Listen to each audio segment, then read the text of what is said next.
Thank you very much for being here. We have largely an energy group today. We're looking to be very energy dominant, and we will be in a very short order. These are great professionals, but before we do that, we'll be signing an executive order having to do with COVID and schools. Lindsay? Yeah. So this first executive order, it prohibits federal funding for COVID-19 mandates, vaccine mandates in schools. Okay, and that will meaning they want to clear that up, Yep. the discrepancy. So any schools that require students to be vaccinated with COVID-19 shot, then there's no more federal funding. So. Okay.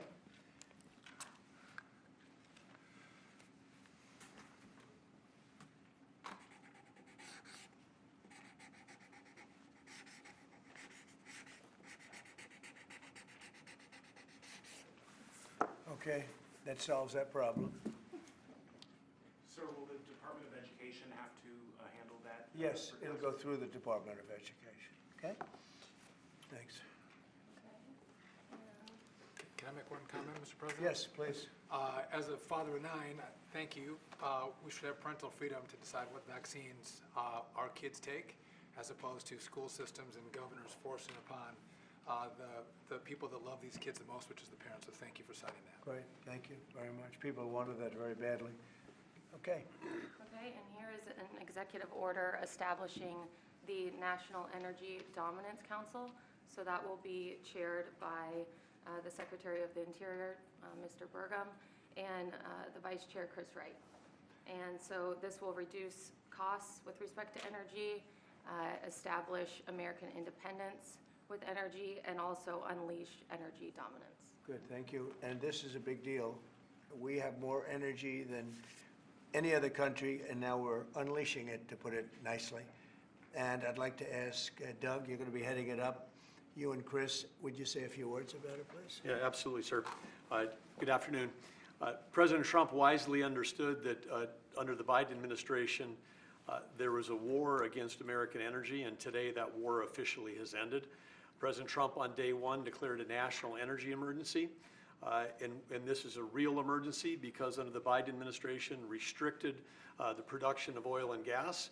Production's still coming, but when you stop holding leases, when you take 625 million acres of land out of ocean land, out of production possibilities through an executive order, you're really restricting the balance sheet of America. But today, as President Trump said, this is unleashed.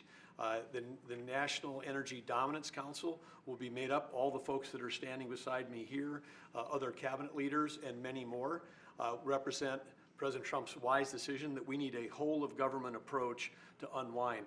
The Biden administration had a whole of government approach that had the war against U.S. energy. Now we need to turn that around 180 degrees and unleash that potential. We've got to unleash it from the Gulf of America all the way up to Alaska. We have amazing resources in this country, and we haven't been getting a return on them. Many of these are under public lands. The Interior has 500 million acres of surface, 700 million acres of subsurface minerals, critical minerals, and offshore close to 2 billion acres. And that balance sheet is the biggest balance sheet in the world, and it's been completely underutilized. Everybody knows we have 36 trillion in debt as a country, but no one knows how many hundreds of trillions of dollars of assets we have. And President Trump is asking us to go get a return on that investment for the American people. And with that, we're going to have prosperity at home with lower prices, and we're also going to have peace abroad, because the wars that we've been engaged in, or our allies have been fighting over the past few years, have been funded by the oil sales of our adversaries. So we have an opportunity, and we also are in an AI arms race with China. The only way we win that is with more electricity. And we also have an energy emergency in terms of electricity. Too much intermittent, unreliable, not enough base load. We've been shutting down the base load that we have. President Trump is going to reverse that, and it's going to allow us to win the AI arms race, which is the most important thing that we have to do relative to our future. So with that, I want to say again, thank you to President Trump, and I want to thank my fellow members of the Energy Council here. I'm going to kick it over to the Vice Chair, Chris Wright, who's the Secretary of the Department of Energy. Thank you, Secretary Burgum. Today is truly a great day for our country today. And Secretary Burgum laid out so many of the problems the last 4 years. If you put barriers in front of energy, you make it more expensive, you make it less reliable, you make it harder to do business here, and harder for our consumers to pay their bills. With this fantastic action from our president, we now have authority across the government to lean in to fix these problems. And I'll start out with one specific right away. This morning I signed our first LNG export license, unpausing the pause in action. The Commonwealth LNG project that'll be on the Gulf Coast in Louisiana is now officially ready to go. This will be a large construction project for American workers. It'll draw demand for more American energy production that'll be shipped overseas to our allies. Many more of those to come.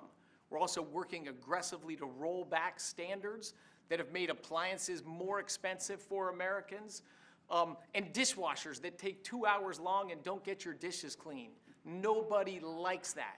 That's about standing in the way. And with this President Trump and our new National Energy Dominance Council, there's so many things we can do to make American lives better, bring down costs and grow opportunities. And with that, I'm going to kick it over to a fellow member of the council, our Administrator of the EPA, Lee Zeldin. Thank you, Secretary, and honored to be serving on the Energy Dominance Council. At EPA, we're doing our part to power the great American comeback. And President Trump has made it clear that he wants EPA to be doing our job to ensure that we are unleashing energy dominance however we can help, that we are assisting in making America the AI capital of the world, that we are pursuing permitting reform, that we are helping to bring back American auto jobs. This is the mandate of the American public. The Trump mandate, it was clear, and the guidance from President Trump to me when he asked me, thankfully, for the opportunity for us to be able to serve together in partnership to unleash energy dominance. This is a moment that we must meet. To that end, it is important to note that the prior Biden-Harris EPA issued a waiver to California for tailpipe emissions. This was a rule that should have been submitted to Congress. We will submit it to Congress. Congress will have the opportunity through the Congressional Review Act to make that waiver go away. We will do everything in our part to help the American people to make life in America more affordable. The golden age of American success is upon us. If you're excited about the last 3 weeks, that was just a taste of the main event, the entree to come, the next 4 years being the greatest term in the history of the American presidency. With that, I'd like to introduce Sean Duffy. Thank you. So, first of all, thank you for the work on dishwashers. We use more water to wash our dishes before we put them in the dishwasher. That's right. We're not saving water, we're using more water, so thank you for that. But I'm also joining the EPA. We've introduced our rules to start to look at the CAFE standards. So we're looking at how much it costs for end users when they put gas in their car. And the Biden era standards are costing billions of dollars in taxes and carbon credits, which drive up the cost of vehicles. And so we're going to remedy that, rectify it, and make sure we're bringing down the cost of a car, number one. Number two, if I could just mention, Mr. President, per your direction, we are going to move forward with a permitting process for the Texas Gulf Link deep water port, making sure we can move energy in and out of the country. So that was held up for 5 years.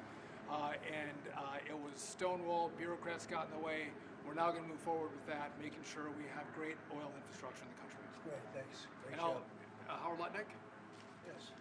So, the nanny state, you're feeling the end of the nanny state, from straws made of paper to regulation endlessly harming Americans and holding us back. It slows down our production and manufacturing, which we were talking about with the Prime Minister of India yesterday. You're hearing that about energy dominance. It's going to go away. We're going to care about Americans. The Trump administration and this president cares about Americans, and you're going to feel it change. You're going to feel the price of energy coming down. You're going to feel prices coming down. You're going to feel an explosion. The golden age of manufacturing of America has always been there. It's just been stifled by regulation, and that time is over. Thank you very much, Howard.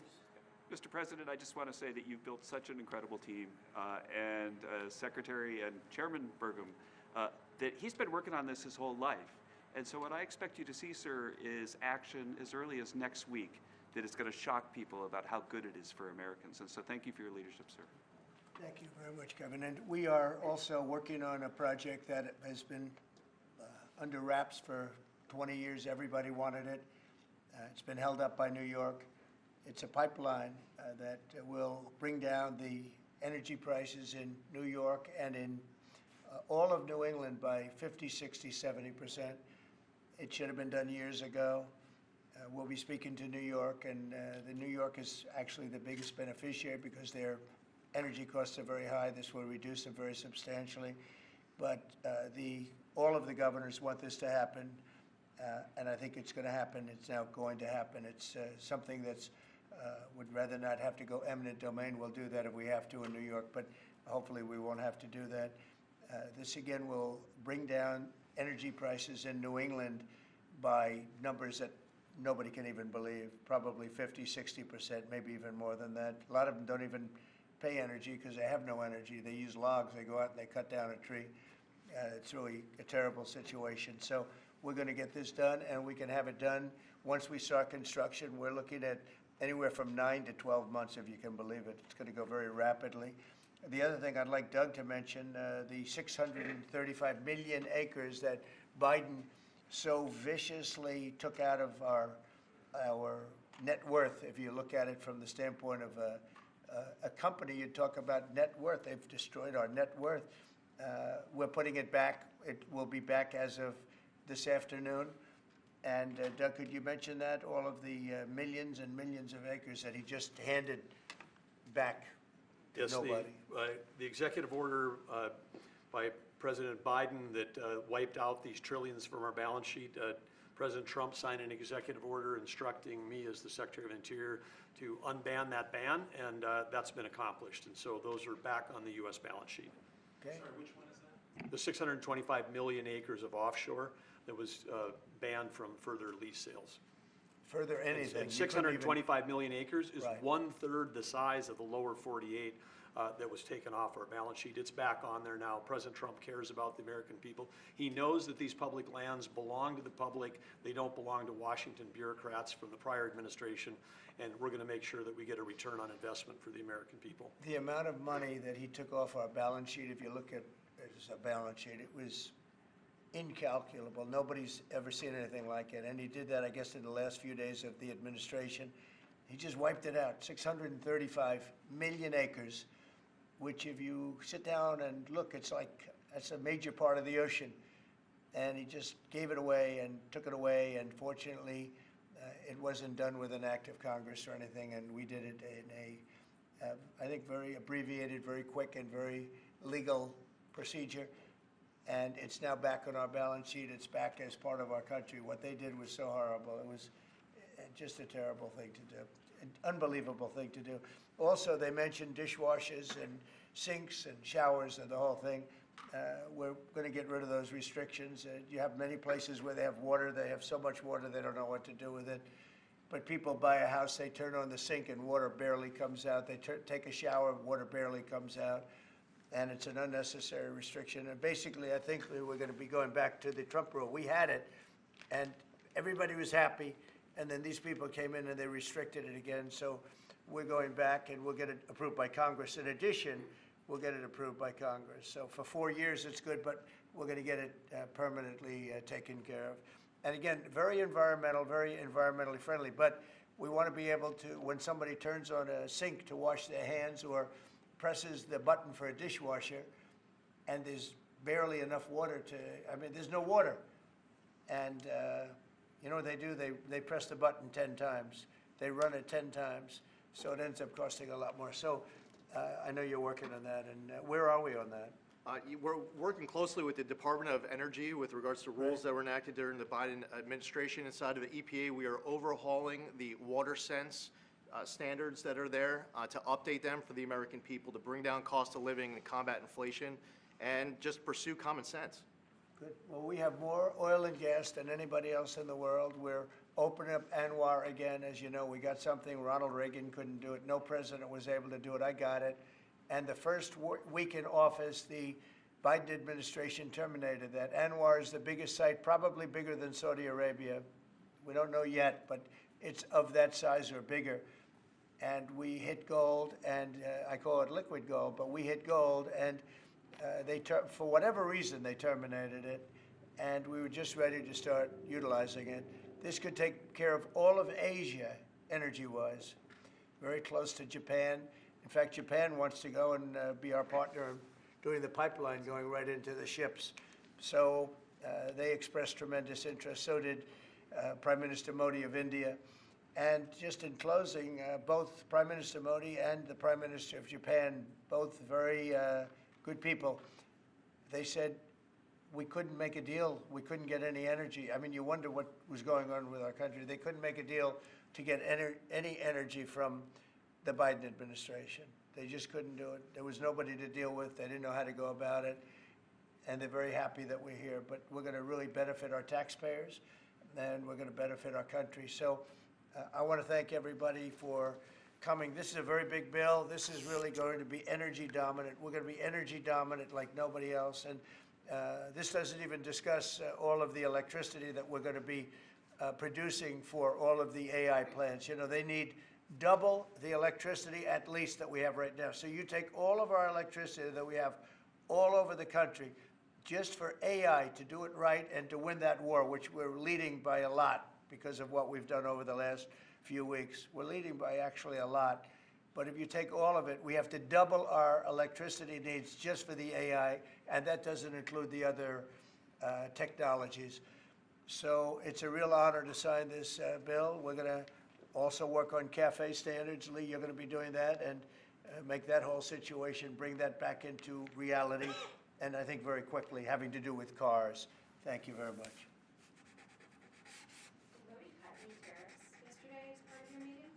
No, but in 2 weeks we will have another one. Yesterday was very big. Reciprocal tariffs was very big, and I explained to the Prime Minister of India, Prime Minister Modi, very good man, his tariffs are very, very high. India's tariffs are among the highest. And I said, well, now, you know, we were very low. We were the lowest. They're just about the highest. There are others as high, but not much higher. And I said, no, from now on what we do is what you charge us, we charge you. It's very simple. So whatever you're charging us, you can go as high as you want. Whatever you charge us, we charge you. Did you make any pledges? And I wouldn't say they were thrilled to hear that, but that's the way it is. Tariff, I told you, is a beautiful word. Fourth most beautiful. Did he make any pledges about BRICS nations not undermining the dollar? You had threatened 100% tariffs. BRICS, the BRICS nations, I think that's breaking up very rapidly. We said that if they're going to go and do anything to undermine the dollar, that includes China. I don't even know that they're a member of BRICS, but they had a few nations get together to try and play cute. And I said, we're going to put a 100% tariff on every one of those nations. And at the mere thought of saying that, I think that's all broken up. That idea has no longer sailed. Now, that would be a terrible thing for our country. It would be bad for the world. They wanted to undermine the dollar. 6 nations got together. They want to undermine the dollar. That didn't work out too well. Not going to happen. And we're getting along with a lot of nations now, frankly. There's a lot of respect for the United States. We have regained the respect that we should have, but we've also done things to deserve it. I mean, we've freed up our country, and you're going to see this is basically energy dominance, and it's going to be environmentally clean, environmentally wonderful, and taxes will be very reasonable based on this. We're going to make more money than anybody's ever made with energy. We have more energy than anybody else, and it's clean energy, very clean, beautiful energy. We're lucky. We have it. I call it liquid gold under our feet, and we're going to utilize it. So this is a very big bill, and I have a very talented group of people behind me. This gentleman was the #1 man in all of the oil industry. They said there's nobody like him, Chris Wright. And you know Doug actually made a tremendous fortune in technology, and he said, I'm going to run for the governorship of, he loves his state, of North Dakota. And he did, and he made it so energy powerful that I think you're more proficient at energy than technology, but what do I know? And this guy, everybody knows him, Sean. He's done a fast study on transportation, and he knows, he's learned a lot over the last few months. He's learned a lot. He's really been great. And Howard has built one of the great companies, Cantor Fitzgerald. It was wiped out, completely wiped out, other than a few people left in Europe. And he rebuilt the company into a bigger, better company. Cantor Fitzgerald is one of the most, absolutely one of the top companies on Wall Street, stocks, bonds, trading. And he took that, I mean, he literally watched the plane go into the building, into the World Trade Center. Amazing story. That alone is an amazing story. He was delayed because his wife insisted that he finally, after years, take his child to school. So he took his child to school that one day, because normally he would have been in the building at 6 o'clock in the morning. That's that business, right? So you owe your wife a lot and your child a lot, right? But his wife insisted that he take his child to school. For 5 years he didn't do it. He was horrible. What kind of a father was he? Okay, I'll do it. And he was therefore driving down at 8:43, whatever the time was, down the West Side Highway, and he saw the plane go into the side of the building. He said, wow. And he occupied the top 3 floors of the World Trade Center, of the one building of the World Trade Center. And you know what happened there? He lost 100% of the people in that, his whole company was there. And he rebuilt his company step by step over years and became bigger and stronger. And he gave a tremendous amount of the profit to the families of the people that died, which he didn't have to do.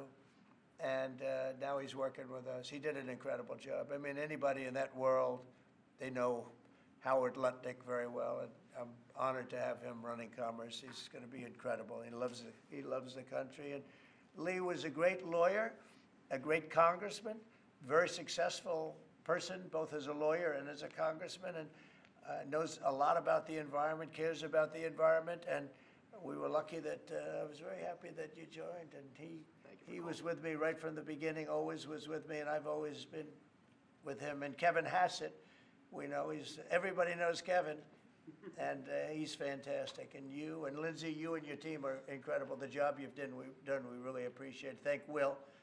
And the job you guys are doing is really fantastic. We're knocking this out. Brian, do you have a question? I actually do. What kind of piqued my interest is growing up on the Texas Gulf Coast, natural gas, the LNG that you mentioned. Yeah.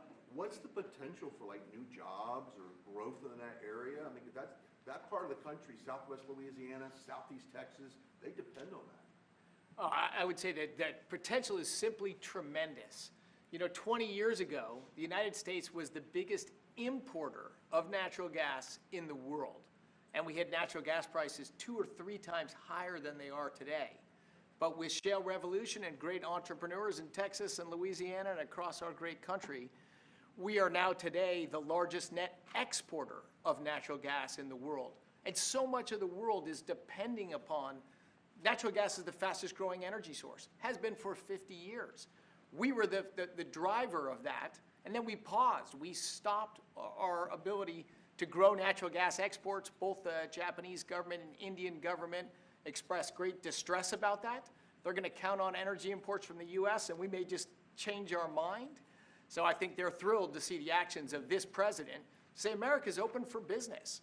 Yes, we have the energy, we have the people, we have huge job opportunities and investment opportunities, not just in the oil and gas industry, but all those surrounding communities that are lifted up by that more production here. And as we produce more production at scale, not only does it allow us to export, but it becomes more efficient, and it helps us drive down the cost for our domestic consumers as well. Yeah, I know they're really happy, so just let you Thank you, because I grew up in that area. Thank you, Brian. And I will say this, that this all started 8 years ago when I got elected. We were doing this, not to the extent that we're doing it now, but we were doing this, and we became number 1 in oil and gas by far. And we were number 3, even number 4, some would say. When I left, we were number 1 by a lot.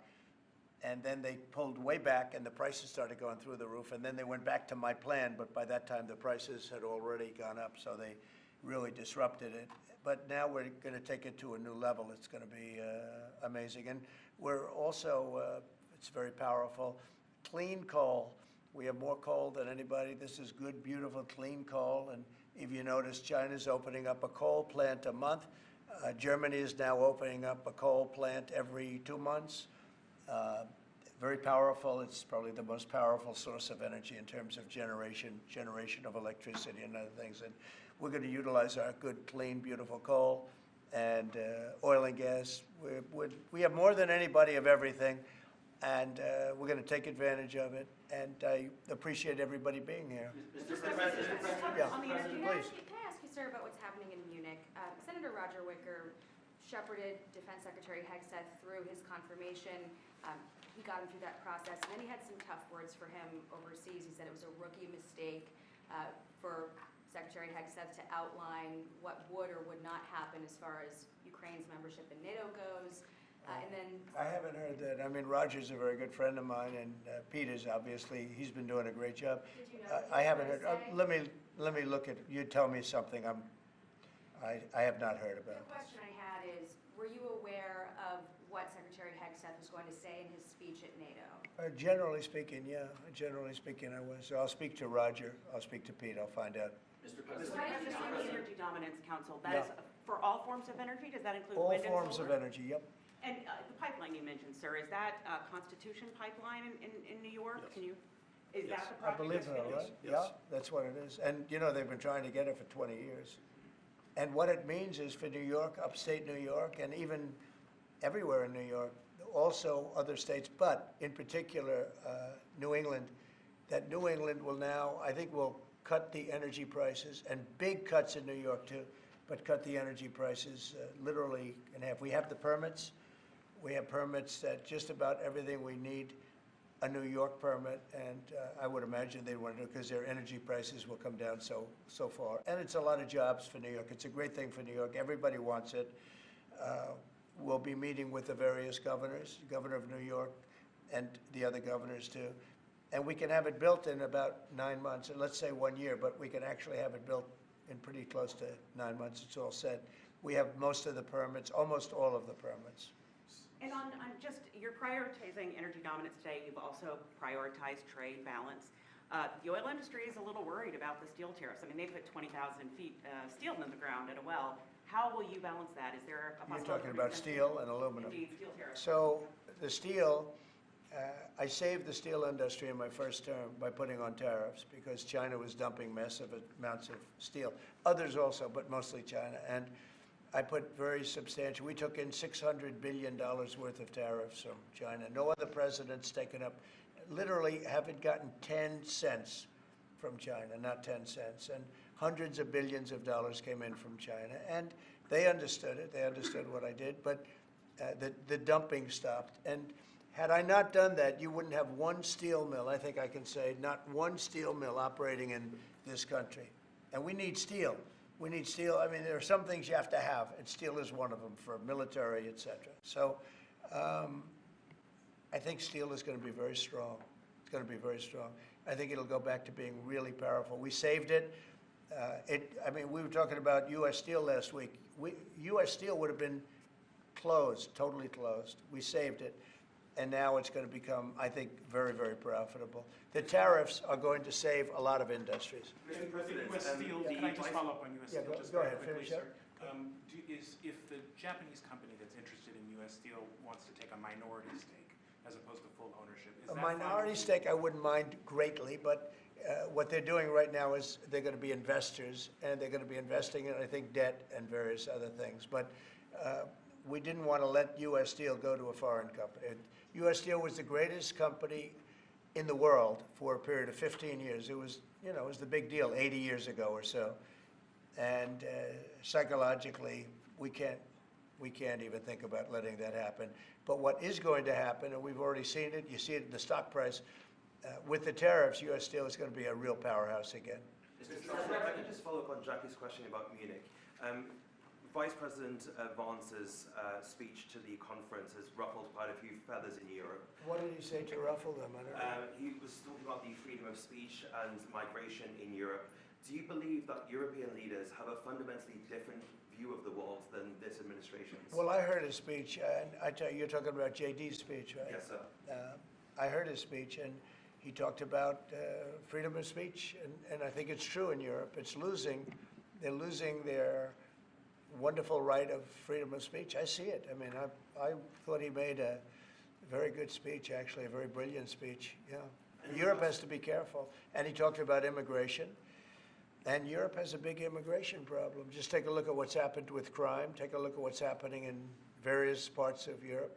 I thought his speech was very well received, actually. I've heard very good remarks. And in regards to Ukraine as well, yesterday you mentioned that you thought Ukraine's NATO aspirations were one of the main reasons that the war broke out. Who do you blame for the war, Ukraine or Russia?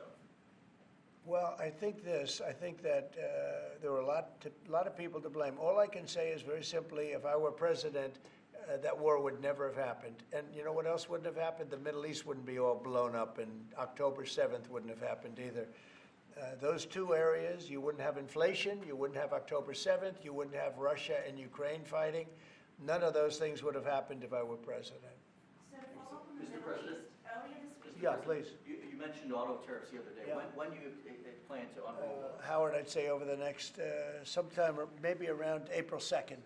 I would have done them on April 1st, believe it or not. I'm a little superstitious. No, literally, we had it planned for April 1st. I said, let's make it April 2nd. You know how much money that costs? That costs a lot of money just that one day, but we're going to do it on April 2nd, I think. Is that right? That's right.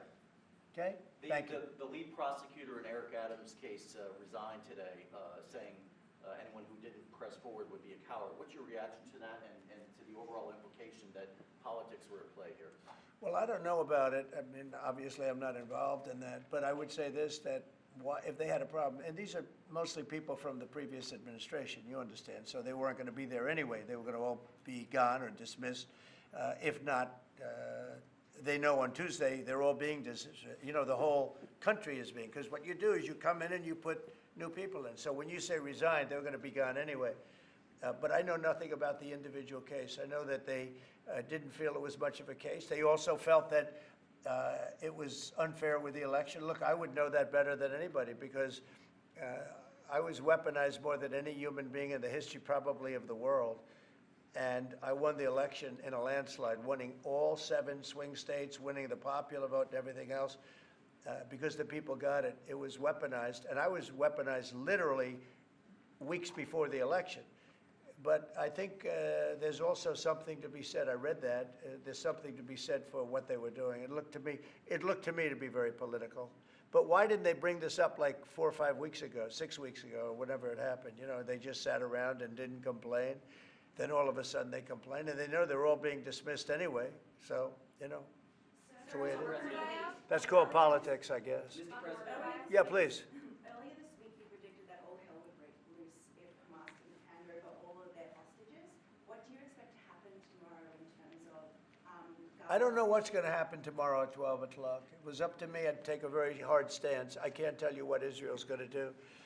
But I watched the last people come out, and I looked at a before and an after picture. One guy was a big, strong, healthy guy. You could say he was a little bit overweight. He's not overweight anymore. He looks like he just came out of the Holocaust. It looks like a Holocaust picture. I've looked at him for a long time, and they've been treated very badly. The young lady came out last week. Her hand was blown off. I mean, literally, her hand was trying to stop a bullet that was headed for her face. She put up her hand. She goes like this and wiped out her fingers and a lot of her hand. Now, I would take a different stance, but it depends. Look, it depends what Bibi's going to do. It depends what Israel's going to do. But and now I understand they've totally changed. Hamas has totally changed. They want to release hostages now again. But you have to see, this started by them saying, we're not going to release the hostages as we said we were. I said, good. You have till 12 o'clock on Saturday, which is tomorrow at 12 o'clock to do it. And we didn't hear anything. Then all of a sudden, 2 days ago, they said, no, we've decided we're going to release the hostages. So, but I actually think they should release all of the hostages. Remember, they're probably as bad as they looked. I mean, I don't like to say that, but they looked real bad 4 days ago, 5 days ago when I saw them. And the young ladies that came out were treated really badly. You don't know what happened, but I do. They were treated really badly. But as bad as they look, the ones that follow probably will look a lot worse. I think they're sending out their most healthy. And they've been hit hard on that, Hamas. So they probably didn't want to release. But obviously they changed their mind. I said 12 o'clock tomorrow, and all of a sudden 2 days ago, yesterday, they said they're going back to releasing. But this all started by them saying, we are not going to release any more hostages. And then yesterday they said they are going to release the hostages. But I think they should release all of the hostages. About 75,000 workers took this deferred resignation. It's a little bit short of the 5 to 10% goal you were hoping to hit. Do you think you'll have to make up the rest of that number in layoffs? No, look, that's 75,000 more than we would have had, and nobody knows what that final number is, because in the end, I think a lot of people aren't going to show up to work. A lot of people, they got used to staying home and quote, working.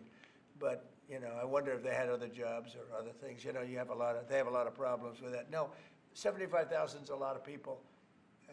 And we paid them well. You know, we gave them a lot of months of severance pay, if you call it that. But no, I think you'll probably have some more too, in addition. It's a big, tremendous saving for our government. We want to downsize government, but make it better. Run it better, but downsize. Yeah, please. So can I ask about the UK? I understand that you had a phone call with Keir Starmer yesterday. I did. I just signed a letter to him. He asked for a meeting, and I agreed to the meeting. We're going to have a friendly meeting. Very good. We have a lot of good things going on. But he asked to come and see me, and I just accepted his asking. Do you have a date for that, sir? And what do you hope to Very soon. I think he wants to come next week or the week after. And what do you hope to discuss? I don't know. It was his request, not mine. But, you know, I've met him twice already. We get along very well. He's a very nice guy. Thank you very much, everybody. Thank you. Thank you very much. Appreciate it. Thank you, Brian. Will there be carve-outs, sir? Thank you, press. Thank In you. the tariffs? Thank you, press. Thank you, press. Thank you, sir. Thank you. Thank you, sir. Thank you. Good job. Thank you. I know it's hard. Thank you, guys.